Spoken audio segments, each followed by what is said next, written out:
हरिओम नारायण हरि। आप सब लोगों का मेरे YouTube channel spiritual walk with मैत्री में सकारात्मक रूप से हार्दिक स्वागत है। आप सब लोग स्वस्थ रहें, व्यस्त रहें, मस्त रहें। मैं इन्हीं 3 अब अक्षरों के साथ, अक्षर मीन्स जिसका कभी क्षय ना हो, जो कभी समाप्त ना हो।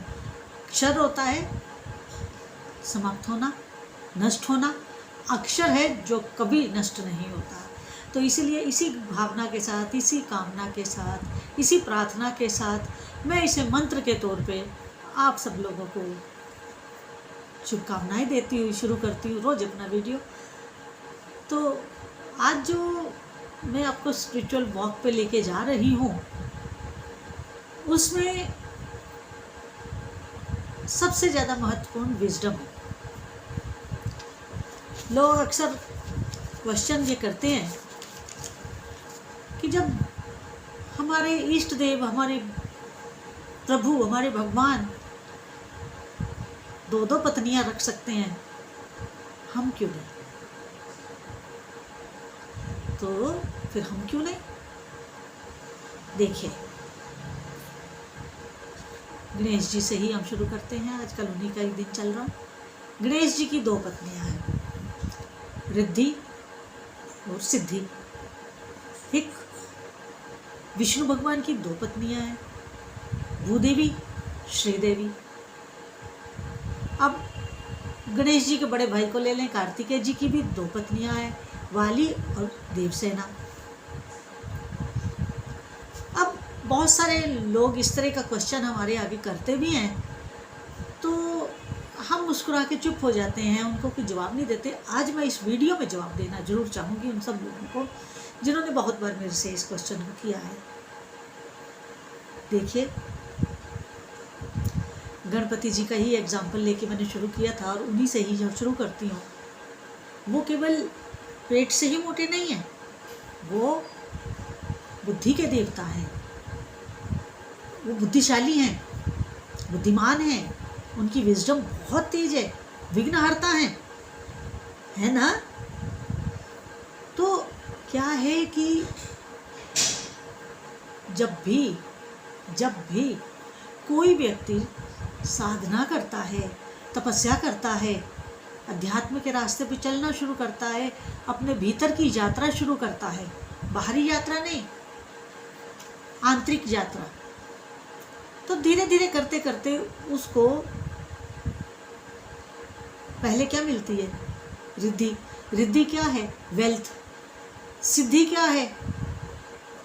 सिद्धहस्त होना अपनी साधना में, एक संसारिक, एक आध्यात्मिक, एक पृथ्वी लोक की, एक ऊर्ध्व लोकों की। ठीक है। अब गणपति जी ने क्या किया हुआ है? दोनों एक तरफ खड़ी हैं, तो उन्होंने उस दोनों में बैलेंस किया हुआ है। रिद्धि और सिद्धि दोनों में वो बैलेंस करके चलते हैं, एक संतुलन बना के चलते हैं। और जिस दिन गणपति जी का वो संतुलन बिगड़ा, तो जो संसार का संतुलन बिगड़ जाएगा। दोनों पत्नियां संसार के कल्याणार्थ हैं, एक भौतिक जगत के कल्याण के लिए, एक आध्यात्मिक जगत के कल्याण के लिए। इसी प्रकार भगवान विष्णु को लें, भूदेवी, श्रीदेवी। भूदेवी जो इस भूलोक का कल्याण करती हैं, और दूसरी श्रीदेवी जो स्वयं लक्ष्मी जी हैं। आप लक्ष्मी जी को तो स्तोत्र करके और वो करके मांगते हैं, लेकिन कभी आपने ये सोचा है कि वो जो आप लक्ष्मी जी मांग रहे हैं, वो लक्ष्मी जी आपको धन तो नहीं देंगी, अध्यात्म जरूर दे देंगी। आपकी इच्छा इस संसार की तो नहीं पूरी होगी, अध्यात्म की पूरी हो जाएगी। तो जो उनकी पत्नी भूदेवी हैं, वो इस भूलोक का कल्याण करती हैं। जो श्रीदेवी हैं, जो स्वयं लक्ष्मी जी हैं, वो सदा उनके साथ विराजती हैं विष्णु लोक में। और भगवान विष्णु दोनों में बैलेंस करके चलते हैं। जो इस संसार की जो वस्तु मांगता है, उसे वो दी जाती है, जो अध्यात्म की मांगता है, उसे अध्यात्म की दी जाती है। बैलेंस करके चलते हैं। बताने का तात्पर्य केवल इतना है कि आप जो भी करें, जैसा भी करें, संतुलन के साथ करें, विजडम के साथ करें, बुद्धिमत्ता के साथ करें। अगर आपने बुद्धिमत्ता से नहीं किया तो फिर आप ऐसा गर्त में जाएंगे, ऐसा गर्त में जाएंगे कि उससे कई जन्मों तक बाहर नहीं आएंगे। ये मैं डरा नहीं रही हूँ, मैं फैक्ट बता रही हूँ, मैं सच बता रही हूँ। ऐसे ही कार्तिकेय जी की वाली मछुआरे की बेटी थी और देवसेना अप्सरा थी, अप्सरा है मतलब, और वाली एक मछुआरे की बेटी है। लेकिन श्री राम की एक ही पत्नी थी, सीता। याद रखिएगा, इसको मत भूलिएगा, क्योंकि उन्होंने यहाँ लीला किया। विष्णु अवतार में आए, भगवान श्री राम ने यहाँ लीला अवतार लिया। जब लीला अवतार लिया तो उन्होंने अपने लीला अवतार में इस संसार के लोगों को ये सिखाया कि आप देवताओं की तरह बैलेंस करने की बात मत सोचिए। आप एक पत्नी धर्मा ही रहें तो आपके लिए शुभ होगा, आपके लिए उचित होगा।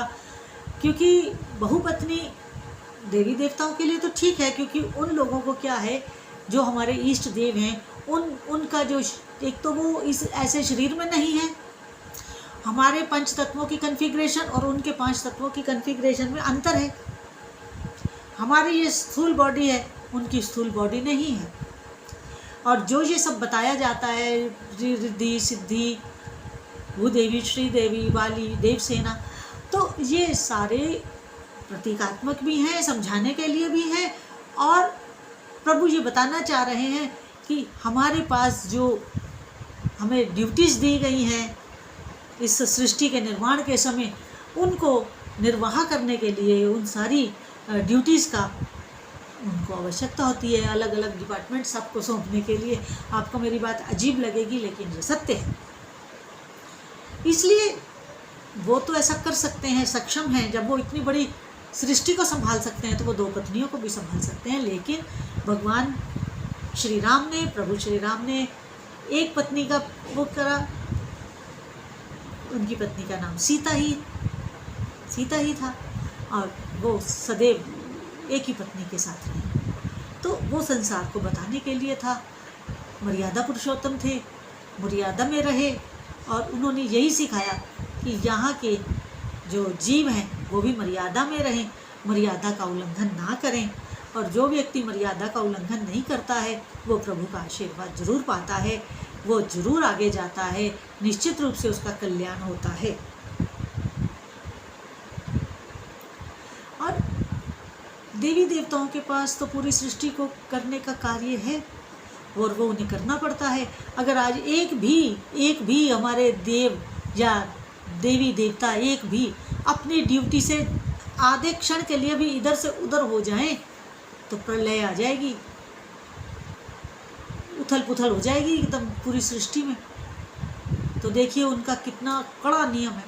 हम लोग कहते हैं कि आर्मी का नियम बड़ा सख्त होता है, देखिए हमारे देवी देवताओं का कितना कड़ा नियम है। क्या हम अपने जीवन में ऐसा कोई दृढ़ संकल्प लेके जीवन जीते हैं? नहीं जीते हैं। 15 दिन का कोई संकल्प लेके अनुष्ठान करना पड़ जाए तो हमारा शरीर टूट जाता है। तो उन्होंने तो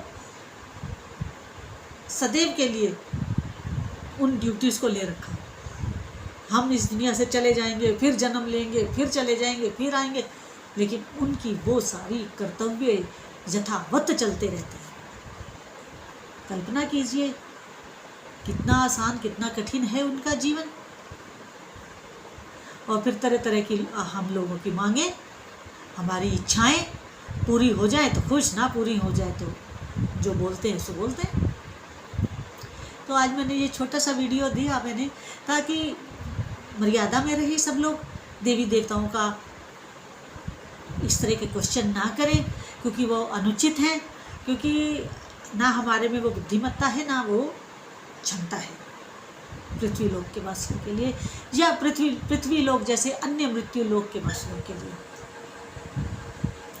तो इसलिए अपनी मर्यादा का पालन करते हुए अपने जीवन को सुखी ढंग से, शांतिपूर्ण, संतुष्ट होकर के, संतोष के साथ जीना सीखिए।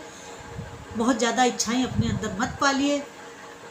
इसी प्रार्थना के साथ, इसी रिक्वेस्ट के साथ मैं आज अपना ये आज का वीडियो यहाँ पूर्ण करती हूँ और आपसे एक रिक्वेस्ट करती हूँ कि मेरे इस चैनल स्पिरिचुअल वॉक विद मैत्री को अधिक से अधिक सब्सक्राइब करिए, लाइक करिए, शेयर करिए।